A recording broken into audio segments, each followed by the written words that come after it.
तो आपने तो टेबल मेज लगा करके वहां पर शिविर लगा दिया। अब जिसका भाई नहीं रहा, जिसका पिता नहीं रहा, लगातार कैरी फॉरवर्ड किए जा रहे हैं, वो जाकर के खुद कहे कि मृत हैं, नाम वोटर लिस्ट में। आपने भेजे थे घर में बीएलओ, क्या हुआ? बेगूसराय में यह हाल तब है जब ड्राफ्ट लिस्ट में पहले ही 2.25 लाख के करीब नाम छांट दिए गए हैं।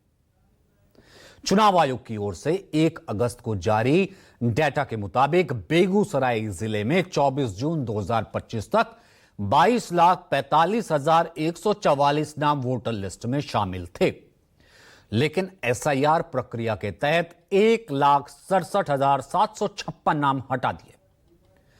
इनमें मरे हुए लोगों के साथ साथ जो लोग स्थायी तौर पर बिहार से पलायन कर चुके हैं उनका भी नाम हटा दिया गया। इस प्रक्रिया के बाद अब पूरे जिले में 20,77,388 नाम ड्राफ्ट लिस्ट में रखे गए हैं, लेकिन इनमें भी मरे हुए लोगों का नाम दर्ज है। तो बिहार में इस विशेष गहन पुनरीक्षण यानी एसआईआर के जरिए कुल 65 लाख से ज्यादा वोटरों के नाम काटे गए हैं।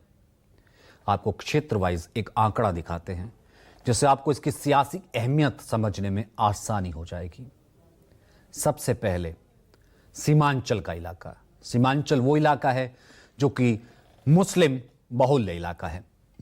इस इलाके में सबसे ज्यादा 9.8% लोगों के नाम काट दिए गए हैं। फिर आता है दूसरे नंबर पर मिथिलांचल, जो कि ब्राह्मण और मुस्लिम बहुल इलाका है। इस क्षेत्र में तकरीबन 8.6% लोगों के नाम वोटर लिस्ट में हटा दिए गए हैं।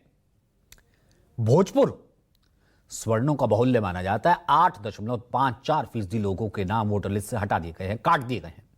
कोसी बेल्ट ज्यादातर यादव बहुल्य इलाका है। इस क्षेत्र में 8% लोगों के नाम काट दिए गए हैं। चंपारण में मिलीजुली आबादी है। इस इलाके में 7.2 लोगों के नाम वोटर लिस्ट से हटा दिए गए हैं। अंग क्षेत्र ज्यादातर भूमियारों की आबादी है।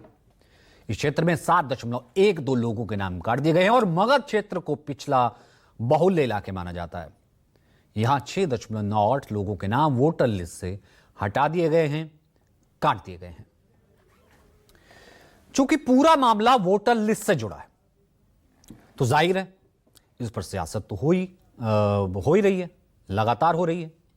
बिहार से लेकर दिल्ली तक विपक्ष इसके बहाने सरकार और चुनाव आयोग पर दबाव बना रहा है, हमलावर है। विपक्षी दलों की मांग है कि इस मुद्दे पर संसद में चर्चा की जाए। इसके लिए विपक्षी सांसद मॉनसून सत्र के पहले दिन से लगातार संसद भवन के बाहर प्रदर्शन कर रहे हैं। वहीं सत्ता पक्ष की ओर से तर्क दिया जा रहा है कि जो एसआईआर को लेकर विरोध कर रहे हैं वो चुनाव में फर्जीवाड़ा चाहते हैं। चुनाव आयोग का जो फैसला है वो बिल्कुल सही है, क्योंकि यह संविधान के अनुकूल है।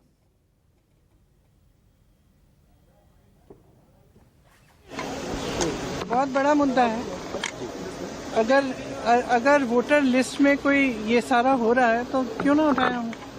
और सरकार को चर्चा कर देनी चाहिए, चर्चा करें और आगे बढ़े, क्यों नहीं? जो प्रोटेस्ट कर रहे हैं वो फर्जीवाड़ा चाहते हैं चुनाव में, और चुनाव आयोग का फैसला है।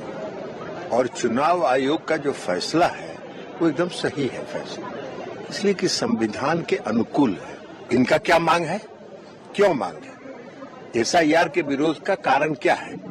यही ना कि जो फर्जीवाड़ा से वोटर लिस्ट में घुस गया उसको वोटर बनाए रखिए। चुनाव आयोग का फैसला सही है। इतना ही नहीं, विपक्ष इस मुद्दे को लेकर लगातार हमलावर है। इसको लेकर खुद कांग्रेस नेता और लोकसभा में नेता प्रतिपक्ष राहुल गांधी और आरजेडी नेता तेजस्वी यादव आने वाले 10 अगस्त से प्रदेश के अलग अलग इलाके में मतदाता अधिकार यात्रा निकालने वाले हैं। यह यात्रा बिहार के लगभग हर जिले से गुजरेगी, लोगों को जागरूक करने का काम करेगी। तो ये यात्रा निकालेंगे।